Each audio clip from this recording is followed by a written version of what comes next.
Welcome back to this Wednesday evening edition of Power Business. 874 pages. That is the sum total of the reflections that we saw yesterday from part one of the three-part state capture report.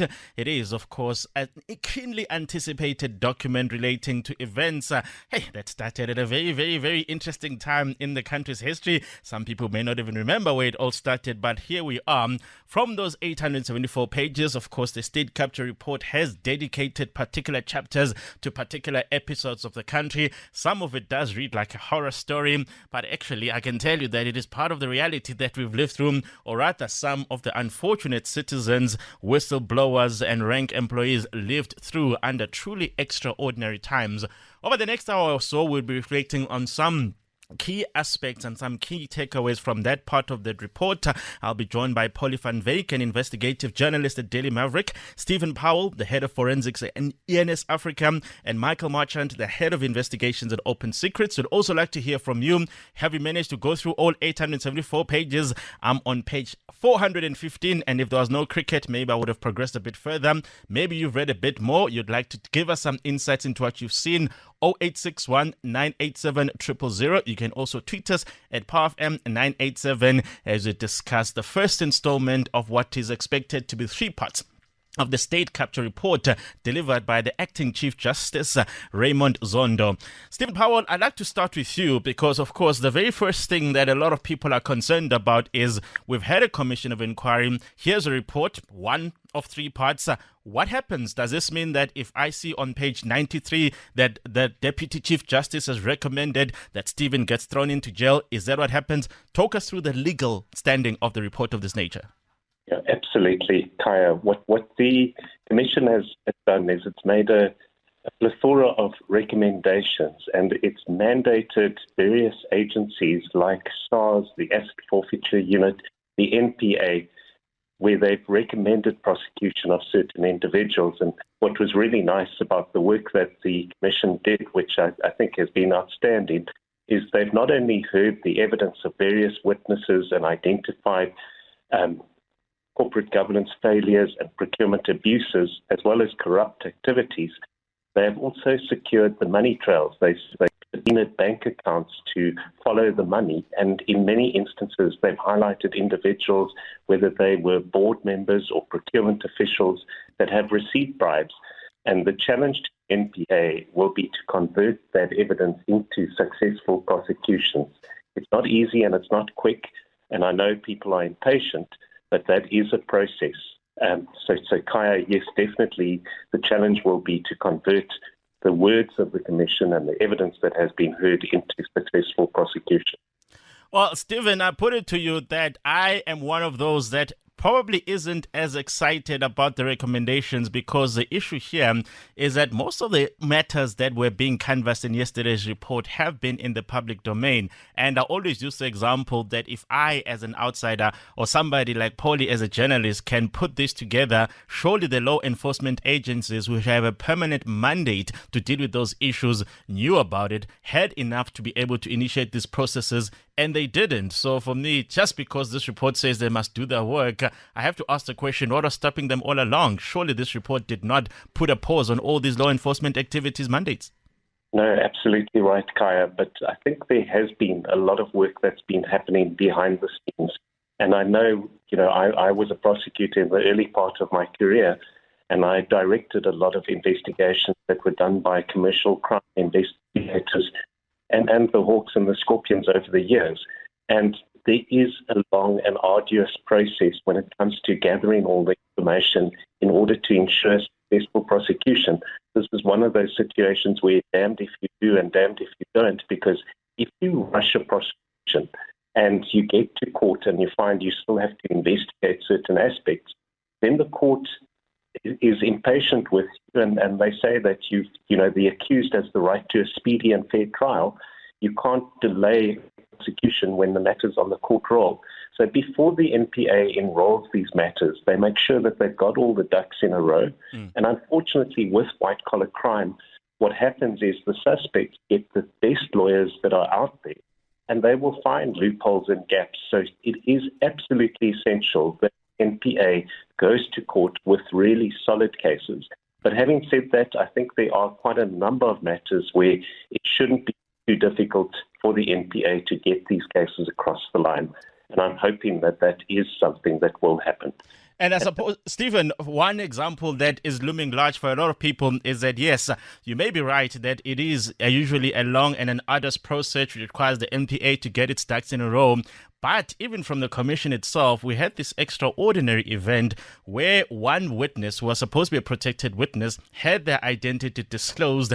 And we heard immediately the Deputy Chief Justice saying that I'm going to report this matter to the police. And I can tell you that even I have the evidence on my cell phone. So the question that people will be asking is to say, well, if something is blatant and is obvious and is very clear and as linear as that still hasn't resulted in anything resembling a prosecution, what chance do we stand with the more complicated matters?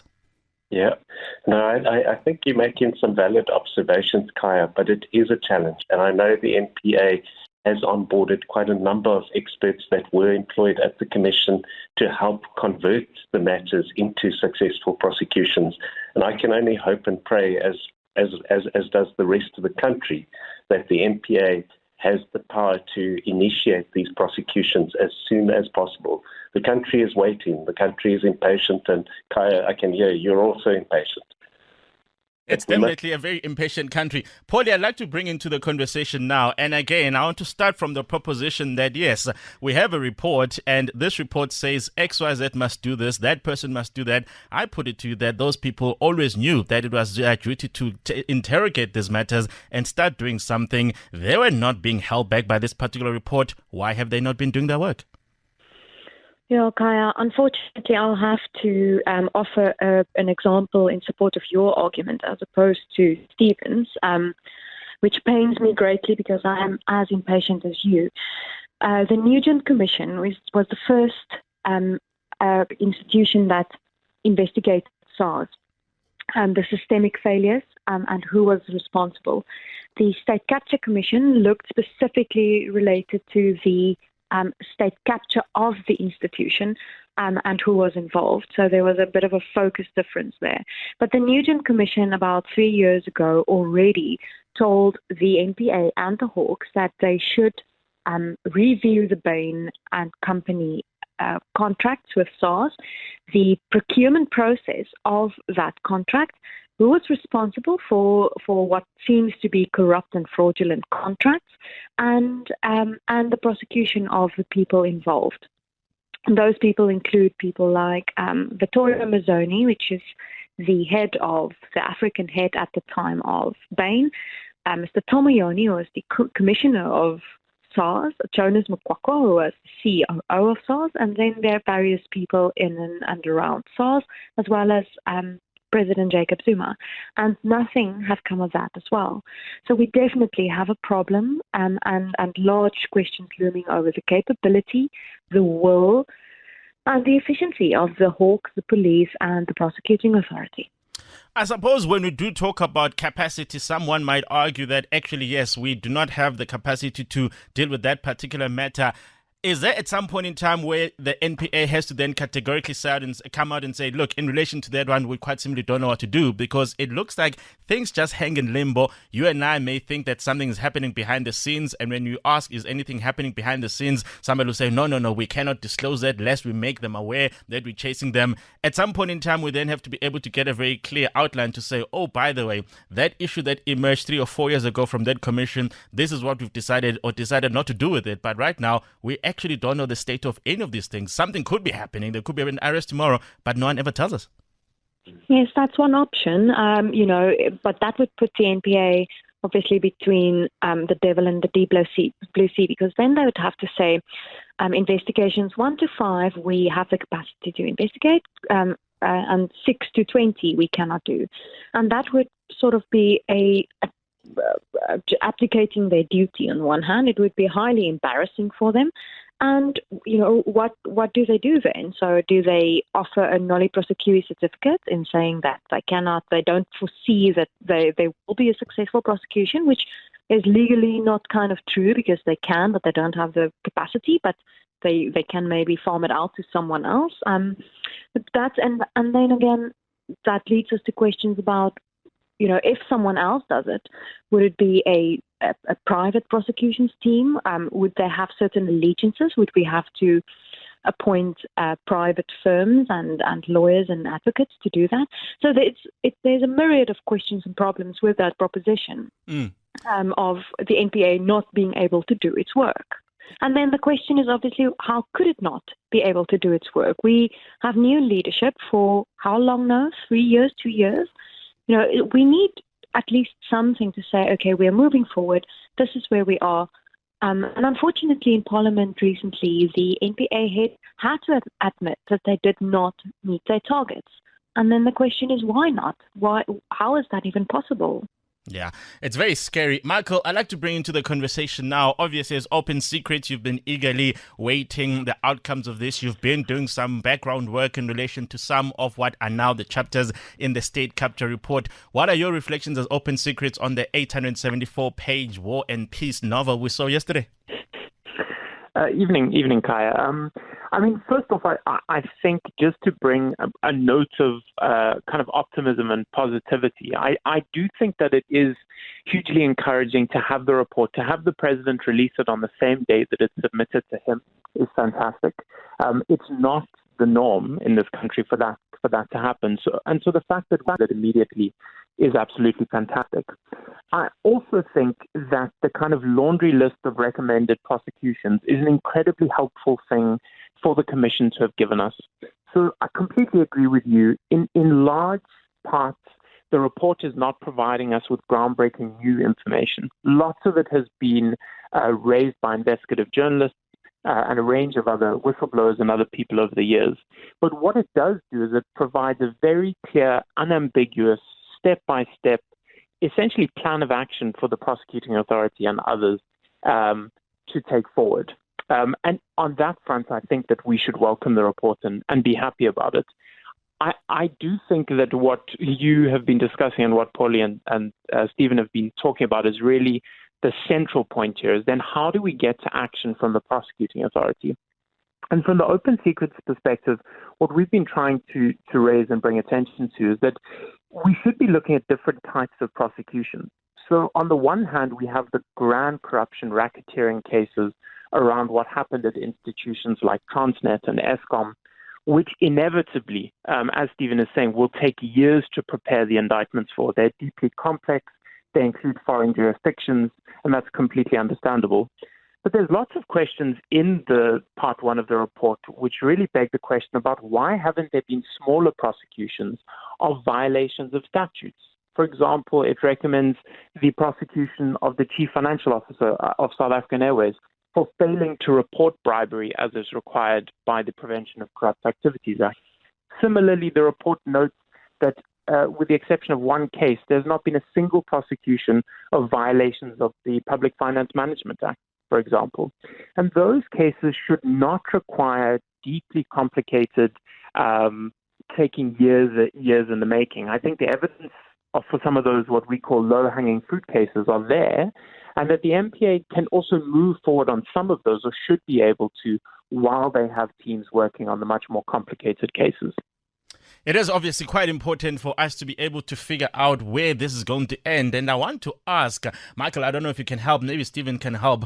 For example, the original report from the public protector was very clear in that this is what needed to be done, and it gave it timelines. It says within 180 days this must be concluded. From what I'm seeing in this particular commission itself, it doesn't seem to say that that person, for example, who violated PRECA or violated the PFMA, you as agency XYZ have got 90 days to initiate this process, and after 90 days you must come back to us and say whether you have or you haven't, because again, there is a risk here that after all this is said and done, everybody will simply then say, well, it's South Africa, there's going to be a new crisis and a new scandal tomorrow, and we're all going to forget about it. Stephen, is it within the purview of a commission of this nature to be very explicit about the timelines of what ought to happen, rather than leaving it as hanging recommendations?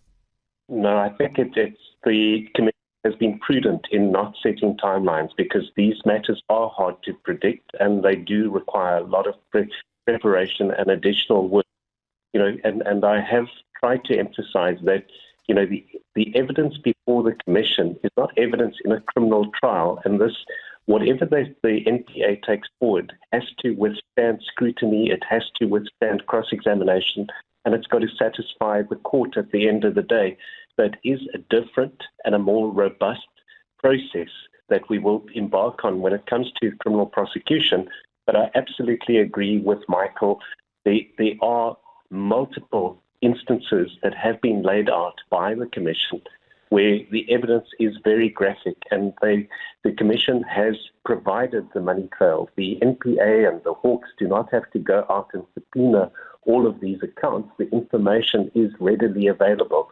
So I think I'm hoping that the NPA, when I say I'm hoping, I'm confident that the NPA has already done a mountain of work, and they should be pretty close to bringing matters to fruition in the near future. And I'm sure that if they do target the low-hanging fruit from the Commission, it will satisfy the public that we'll be able to see justice in action. But the other thing we must keep in mind is that what the Commission has done is they've tackled all of the abuses in procurement. And we're talking about prosecution, and that is obviously an important component. But they are looking at improving the systemic weaknesses. And one of the systemic weaknesses, which I've been arguing about and advocating change for many years, is that, the demolition, the destruction, the removal of the scorpions was a regressive step.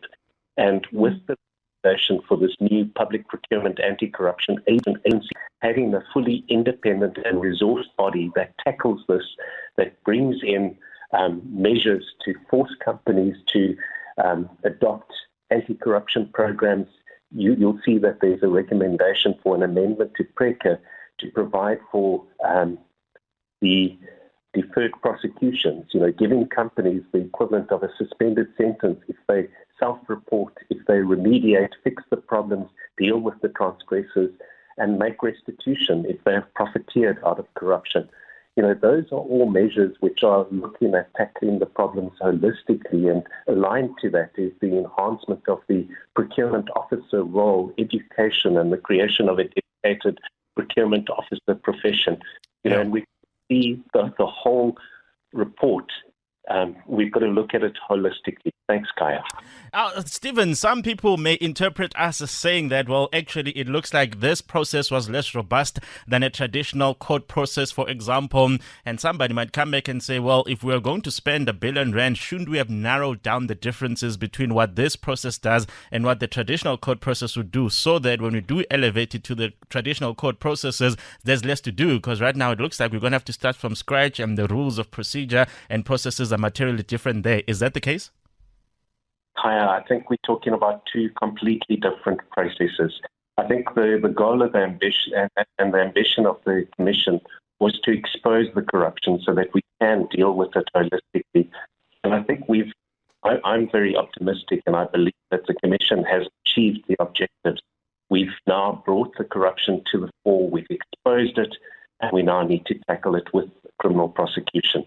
Of course, all of this could have happened simultaneously, and I think that's the key to your criticism is why wait for the report? The agencies that are entrusted with protecting us should have been taking action already. And in that regard, I've already said I'm quite confident that the NPA will have many cases that are quite far down the line and close to fruition. Yeah, very important observation there. Yes, Polly, I want to put it to you that perhaps I'm the one that's being naive, because even those prosecution agencies that I keep harping on about, they were not immune from what we saw here, were they? No, I don't know you as a naive person anyway, so no, absolutely. I just wanted to make a comment on your previous question. That's the very reason why the President recently promulgated certain rules that would make the sharing of information from the Commission and its investigators to the Hawks and the police easier, because there didn't exist anything like that before. So in theory, it is supposed to be easier for the Commission to share legally its findings and its evidence collected, which includes obviously documents, testimony, and bank statements and so on, with the authorities, and that should make, in theory, again, the process of investigating and turning this into court-ready cases quicker and easier. But I must say, I think Michael's point towards go for the single sort of low-hanging fruit, single charges, something like Durumiyene ousting the name of a witness in the open was a clear transgression. Tomoyani lying to Parliament is a clear transgression. So there are certain things that's relatively easy and quick to prosecute. And it wouldn't matter, I think, in the public's eye that it's not now that we are prosecuting the large and very difficult kind of cases like money laundering and so on. Yeah. But, the NPA do have some structural problems, and we continuously, as journalists, hear of sabotaging each other or of diverting attention or just of not being sure of themselves and sort of starting, getting to a point with an investigation and then starting all over again because they have this fear of failure. So I think the NPA's problems are numerous, and it's difficult to overcome. Unfortunately, the NPA's problems are indeed our problems. 0861 987 000. We'd like to hear from you. 874 pages of the volume 1 of the State Capture Report. Have you gone through it? What have you noticed? What would you like to see being prosecuted, if anything at all? We'll take your calls shortly after 7:30 p.m. because it is indeed time for Power News Headlines. Welcome back to the Wednesday evening edition of Power Business. We are, of course, reflecting on yesterday's report that was released, 874 pages of the State Capture Report, part 1 of 3. And, of course, there are a couple of chapters that are there already that have been the talking point since the report was released yesterday. I am joined on the line by Polly van Wyk from Daily Maverick, Stephen Powell from ENS Africa, and Michael Merchant from Open Secrets. We'd also like to hear from you on 0861 987 000. We'll start with you, Zakele in Centurion. Good evening to you. Hey, good evening and compliments of the New Year, Kaya, and the rest of the crew there. Compliments to you too, sir. Hi, Sikon. Kaya, my comment or my question is around the fact of the report, especially around the SAA matter or issue. Kaya, it's intriguing from where I'm sitting that that report have already pinpointed individuals. And off the record that the current sitting president was the head of government business by then and is nowhere being cited or being mentioned in the whole wrongdoing on that one. So ironically, recently, we had a recording where himself implicates or cover in a way of a conspiracy where certain unbecoming, or I don't know even how to call it, but covering acts of crime, corruption that was happening in SAA. So how are we going to deal with that matter? And how are we going to look at that matter as a country? All right. A very interesting question there from Zaken and Centurion. Thank you very much. Safudin Ranfontaine, good evening to you. Compliments, Kaya. Compliments to you too, sir. Kaya, there's nothing earth-shattering about that report. We knew from the word go what was happening. What is a thundering disgrace is some of your guests being excited about this report. This report has not divulged anything new. The question is that, Kaya, will the president fall on his sword if he is implicated? And is there our law enforcement agency having an appetite to take this matter to investigate all the rotten eggs to this issue to its logical conclusion? I hold no trust. Don't hold any breath, Kaya. We will be here in 3 years' time, still be dilly-dallying, doing an egg dance. Evening to you. Evening to you. Thank you very much. That was Safudi in Ranfontaine. Stephen, I suppose one of the questions that a lot of people have been trying to get their heads around, obviously it also tinged with political hysteria, so one never really knows what the real question is whether indeed there exists a possibility that the sitting president may emerge as one of the names from one volume of the report to the other. He doesn't seem to have featured prominently yesterday as an implicated person, but Bosasa is still coming. If that turns out to be the case, does this taint the process somewhat that he's the person who's being asked to implement something that may have his name on it? I think the president has been comprehensively transparent in the entire process. And he's made the report available, and he will continue, I've no doubt, to make the ensuing chapters of the reports available. And I think that the president is very, very comfortable and confident. I don't believe our president has anything to hide, and he's committed to this process. So I don't think that anything that comes out is going to change what has to happen and the processes that must go forward. I am disappointed that, there's a lot of unhappiness and frustration, but we have to understand this isn't just about identifying individuals who should be prosecuted. I think that it's quite clear that a number of people are deeply implicated in highly irregular conduct which has been exposed. But there are systemic improvements that the Commission has to bring about. So there are changes to the PRECA, which is going to make provision for DPAs, and these DPAs are important because these are deferred prosecution agreements that are offered to companies who self-report and deal with corruption that they identify within their own organization. And the amendment to PRECA makes provision for the fact that, if people identify corruption and they remediate that corruption, they will be offered this. It's almost like an indemnity against prosecution of the company. And this is something that has been utilized in the United States and the United Kingdom extensively. And there are large companies, Rolls-Royce, Airbus, that have paid fines that run into the Airbus matters, $4 billion that has gone to the fiscus of the United States, France, and the UK. And Rolls-Royce, I think the amount that they were fined was around £750,000.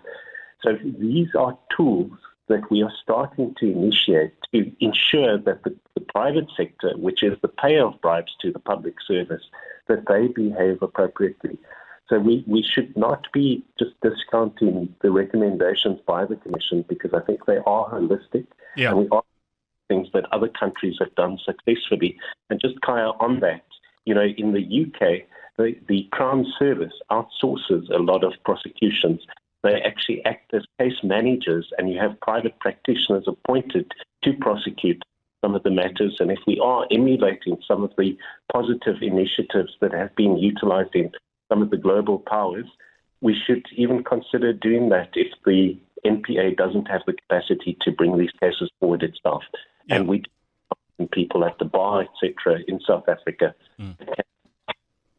Stephen, you also mentioned that in your view, the president is indeed committed to this process, and I suspect that it probably forms part of what we all expect to be a clean breakaway from the practices of the past. But I'm quite intrigued by the fact that actually your own testimony at the Zondo Commission highlighted to us just how compromised Zizwikotwa was as a person who had dealings with the previous iteration of EOH.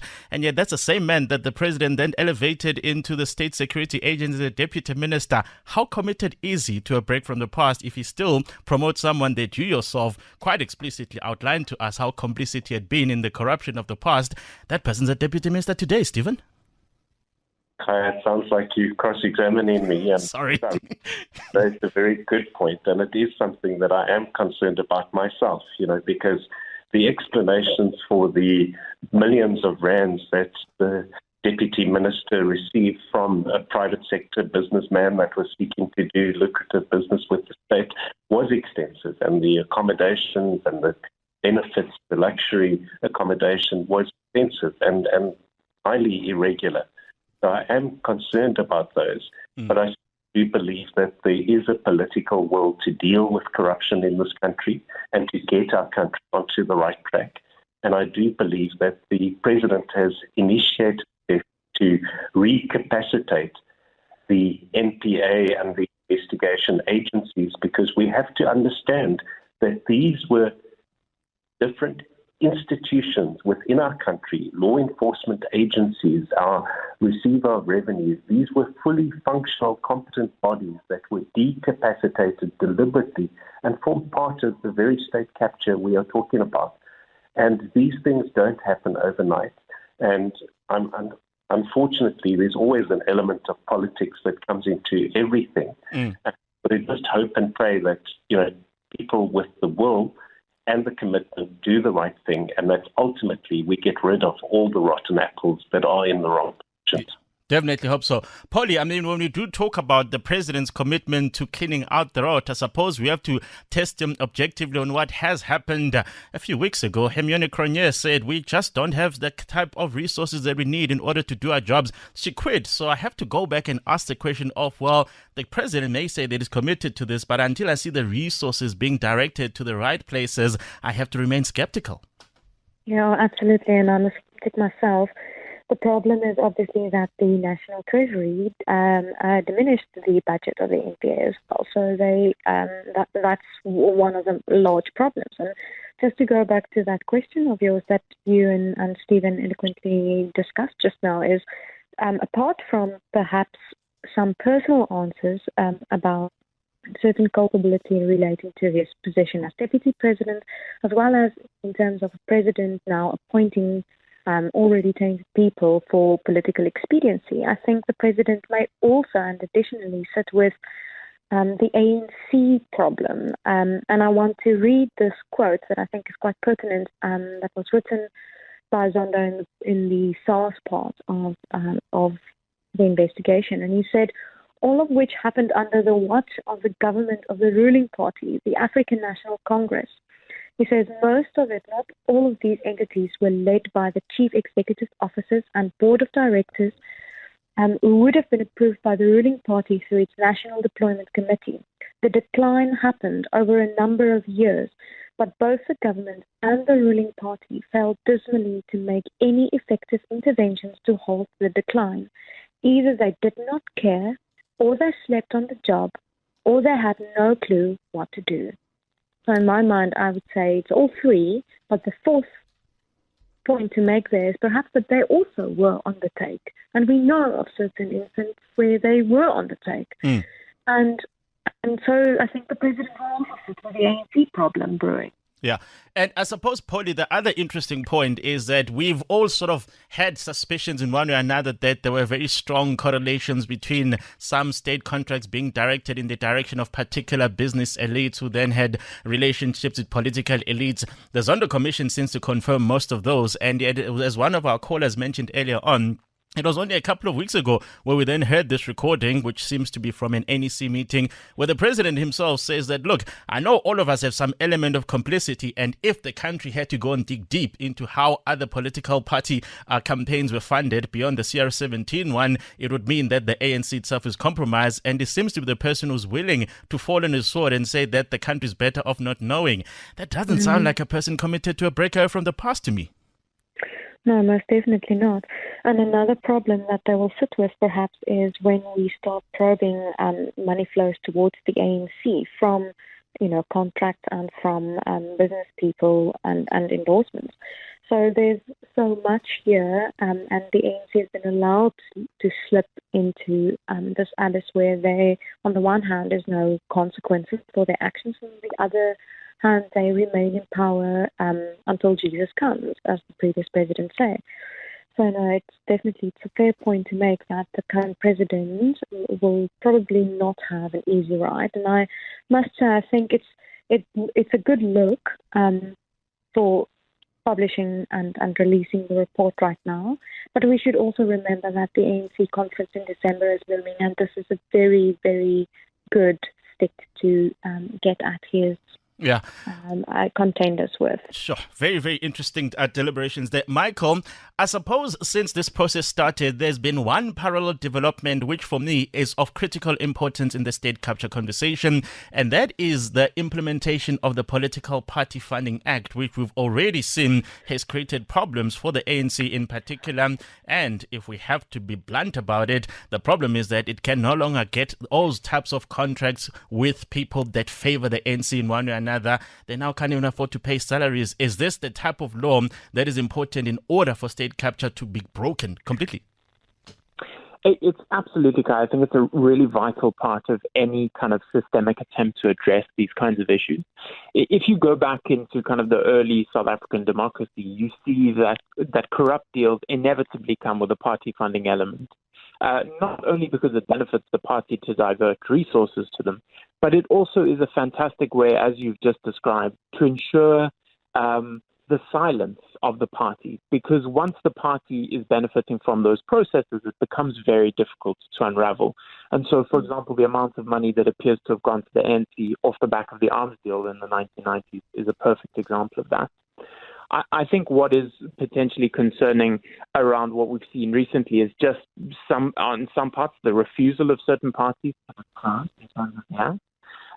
And also just, again, the kind of capacity to kind of monitor those systems strongly enough. It was also very interesting to see Judge Zondo in this report call for an immediate amendment to the Party Funding Act to provide for more criminal provisions in the Act, including criminalizing the provision of money with the expectation of something in return, which would be something quite similar to PRECA, but it would be introducing that specifically into the Party Funding Act as well. Yeah, it's definitely something that we hope eventually materializes. Stephen, one of the more important takeaways from me is this one relating to whistleblowers. In South Africa, they remain remarkably vulnerable. But as you go through these chapters, we keep stumbling upon some heroic whistleblowers here and there. But these are people that I can tell you, most of them have lost all they have. Some are unable to get jobs elsewhere, whether you're talking about Masimba Dahwa, whether you're talking Bianca Goodson, or whether you're talking Arthur Williams. They keep popping up as people were victimized rather than rewarded by the system. Yeah, absolutely. So I think whistleblower protection is a global challenge, and it's a challenge in South Africa. And the Commission has made recommendations to try and enhance the protection of whistleblowers. It is something that they've looked at very carefully. And one of the things that they've done, which I think is very positive, is they've looked at what the United States does with whistleblowers, because the United States has the FCPA, the Foreign Corrupt Practices Act, which they use as a tool to pursue and robustly prosecute companies that pay bribes. And they make use of whistleblowers to gather evidence about these corrupt organizations, because you can just imagine if you've got an employee base of 1,000 people and a few hundred of those people know that you are bribing in order to win contracts, any one of those employees can be a whistleblower. But they're not going to be encouraged to come forward and blow the whistle.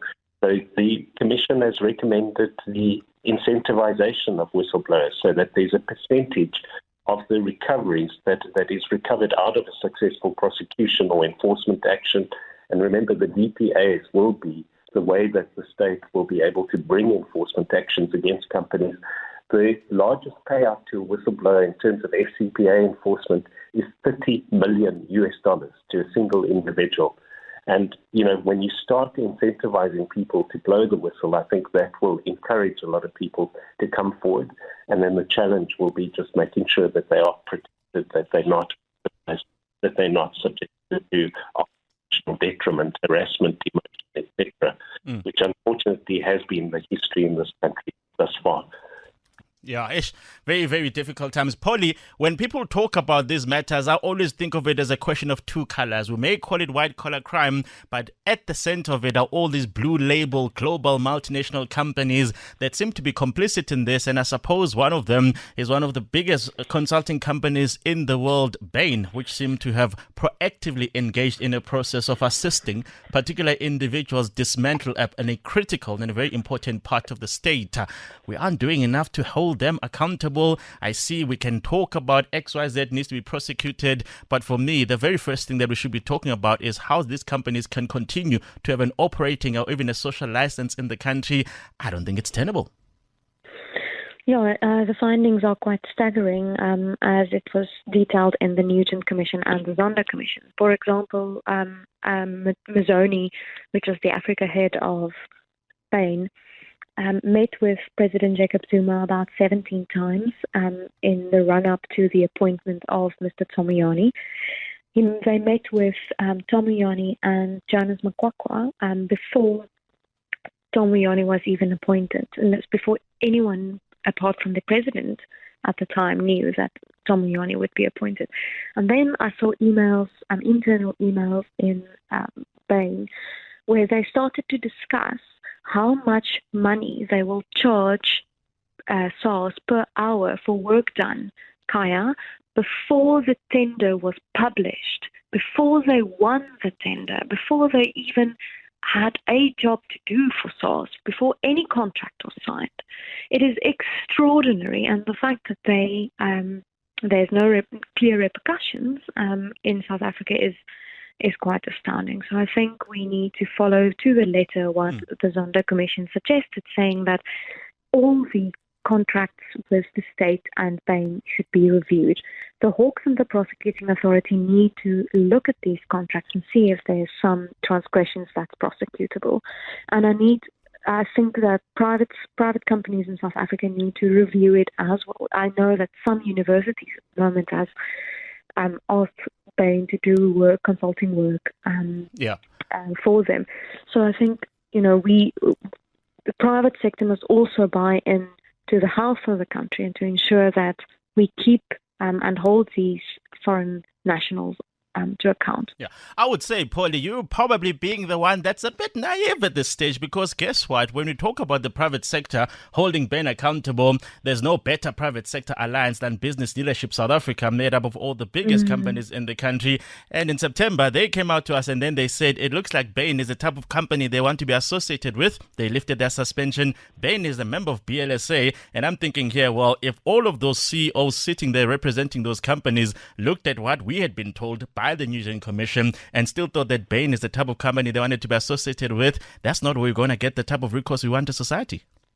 No, most definitely not. And I think that is why all these pillars that society is built on must be started to be strengthened. Because if we don't have proper repercussions, if the NPA and the Hawks do not work, there won't be a spotlight on Bain, and the private sector will not see that there are repercussions for wrongdoing. And the private sector, in turn, will not start to ensure that they do their bit. And there will not be a loyalty towards the country as opposed to their own pockets, because they know that they won't be repercussions. And I think that all these things work in a circular motion, and in this instance in a downward circular motion as opposed to an upward circular motion, where we should support the country as opposed to take it down. Very, very difficult times. Michael, I suppose none of this would have happened if one part of the Constitution had lived up to its purpose, and that's, of course, Section 217, the procurement clause, because whichever way you look at it, all of these activities seem to have been specifically designed to circumvent the provisions of Section 217. Had it worked, would we have been here? Or is that the type of section we should go back and say, wait, hold on, its purpose, its intentions are clear, the outcomes not so good? Well, I think that, the section like 217 and then all the legislation that's since been built up around that in many areas is very clear. There's no doubt that there are some parts of the statutes that can be tweaked. But for the most part, what we are seeing is just a fundamental failure of control within the public sector and the private sector to deal with those things. And that goes back to the issue that we've already discussed around the failure to prosecute and the failure of regulators to regulate, also private bodies such as SICA, and the audit regulator is another good example. But what I would just like to return to is that I think that, having been positive about the report earlier, one of the possible weaknesses is that while it does recognize that problems in public procurement is a systemic issue, it doesn't seem to yet, and of course this is only part one, doesn't seem to fully appreciate what Paulie's been saying, which is that the private sector issues are equally systemic. Because this was not just a rogue management consultant in Bain acting badly. This was McKinsey and Bain showing, I think unequivocally, that it is their business model to profit off these types of deals. And then we start looking at the private banks who help move the money. And we start looking at the law firms that were consulting. And we look at the audit firms, KPMG, PwC, implicated in this report in SAA. And we start to see that just like in the public sector, there are systemic problems. There are fundamentally systemic issues in the private sector as well. And I sincerely hope that in the subsequent reports, that the Commission delves into that in a little bit more detail than it has. And then maybe just a final point on that is that on top of that, I know Stephen spoke quite glowingly about the deferred prosecution agreements, but there's also a great deal, I think, to be concerned about and to flag for DPAs. Good All right, Michael, we're losing you there a bit. We're going to try and get you on a better line. In the meantime, Stephen, the recommendation that we should create yet another agency, as soon as people hear that, they're like, well, actually, it doesn't seem to be the creation or the existence of agencies and government structures doesn't seem to be the problem. It's the question of who populates those institutions, whether through the deployment process or whether through other processes. I'm not particularly sure if us creating another agency solves the problem if we're still not dealing with the question of it's the individuals that are the problem, not the institutions. Yeah. Kaya, I think one of the problems that I'm acutely aware of myself is the fact that we had an anti-corruption task team, and that was comprised of representatives of a whole lot of intergovernmental agencies, FDA, SARS, the SSA. But the problem with these task teams is temporary people who still have their day job and they just attend meeting after meeting. I think having a dedicated agency is going to help. And I know that there are dedicated agencies in the US. The DOJ has got a fraud team. Okay, Stephen, we are struggling there with your line. We're going to try to get in a better line. Michael, are you back? I'm back, Kaya. Yes. Is that better? Yes, much better. You can just finish your thoughts here. Yeah, I just wanted to raise this final issue around deferred prosecution agreements. And I think that while many people are saying that they are a solution, they also raise really crucial challenges because what they're often done is there are often deals done between the private entities and the state behind closed doors that agree not to prosecute in return for a fine and maybe some information. But what we've seen is that they don't necessarily ensure non-repetition. And a perfect example of this is that HSBC, the bank that is implicated in laundering money for the Gupta enterprise, was at that very moment it was conducting itself in that way, engaged in a 5-year deferred prosecution agreement with the U.S. Department of Justice over money laundering concerns. And so we see that even though it has been implemented in places like the UK and the US, it's no guarantee of actually stopping the conduct.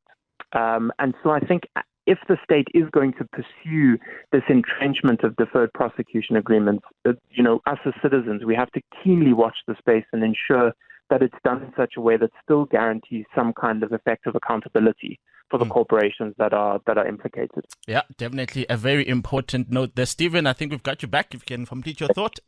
Yeah, absolutely. So, Kaya, where I was going to actually ties in with what Michael is saying, the DPA is the carrot. It's the incentive to companies to come clean, to admit that they've had a problem and to make restitution and fix the problem, remediate. But the carrot has to be accompanied by a strong stick. And the strong stick has to be the threat of enforcement, the threat of prosecution, jail time for directors, and blacklisting for the company, coupled to significant fines. And the fines that are imposed in the UK and the US are significant. HSBC, I've got no doubt that their further transgressions while they were under monitoring and under a leniency agreement, if they continue to commit further offences, the fines that HSBC, for example, will face will go into astronomical figures. The numbers that they've already paid for money laundering has been substantial.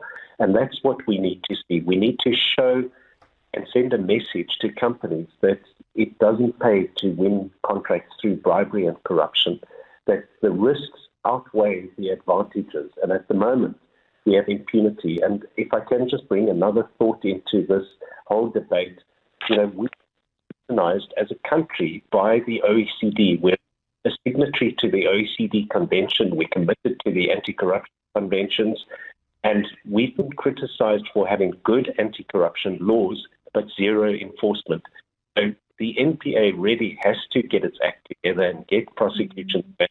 And I am still hopeful that this report is going to be a catalyst for some dramatic enforcement action in this country. We hope so. Polly, yet another agency. Will this one do anything different?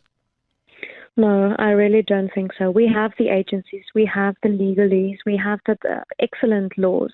We need to make it work. We need to make what we have work.